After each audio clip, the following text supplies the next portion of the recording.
September 26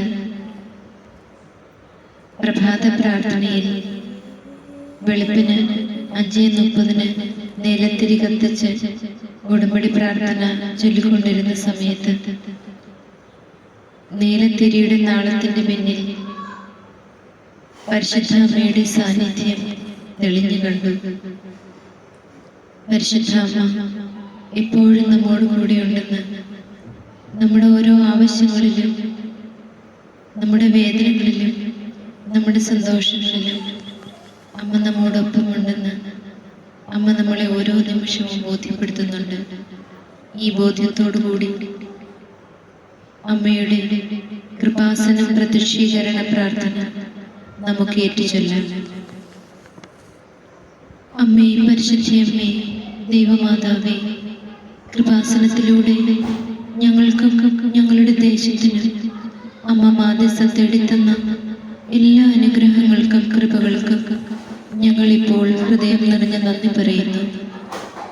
അമ്മേ, പരിശുദ്ധയമ്മേ, ദൈവമാതാവേ, 2004 December 7-ാം തീയതി ഉച്ചകഴിഞ്ഞ് 2:30 കൃപാസനത്തിൽ സംഭവിച്ച അമ്മയുടെ പ്രത്യക്ഷപ്പെടലിനെ കുറിച്ച് തിരുസഭയ്ക്ക് സമർപ്പിച്ചിരിക്കുന്ന പഠനരേഖകളുടെ മേൽ വസ്തുനിഷ്ഠവും ദൈവശാസ്ത്രവിധി പ്രകാരമുള്ളതുമായ അന്വേഷണ പഠനങ്ങൾ നടത്തി ആ പ്രത്യക്ഷപ്പെടലിലൂടെ പ്രകടമായ ദൈവമാതാവിന്റെ പ്രത്യേക കരുതലും സംരക്ഷണവും വെളിപ്പെടുത്തുന്ന പീഡിതരുടെ ആശ്വാസവും പ്രവാചകന്മാരുടെ രാജ്ഞിയും വാഗ്ദാനത്തിന്റെ പേടകവും പ്രപഞ്ച പ്രകൃതിയുടെ മാതാവുമായ പരിശുദ്ധ അമ്മയുടെ ഭക്തി തിരുസഭയിൽ കൂടുതൽ പ്രചരിച്ച് ജീവിതത്തിന്റെ ദുരന്ത അവസ്ഥകളിൽ അകപ്പെട്ടു കഴിയുന്ന അനേകായിരം മക്കൾക്ക് ദൈവത്തിന്റെ സാന്നിധ്യവും സന്ധിപ്പും കൂടുതൽ അനുഭവിക്കുക വഴി ആത്മീയ വിശുദ്ധിയും ദൈവശക്തിയും കൈവരിക്കുവാൻ ഞങ്ങളുടെ കുടുംബങ്ങളെ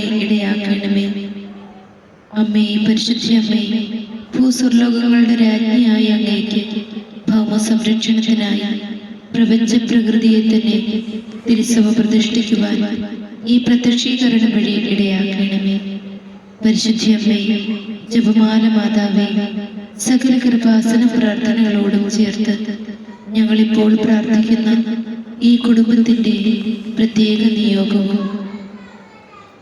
നിയോഗം സമർപ്പിച്ച് നമുക്ക് പ്രാർത്ഥിക്കാം.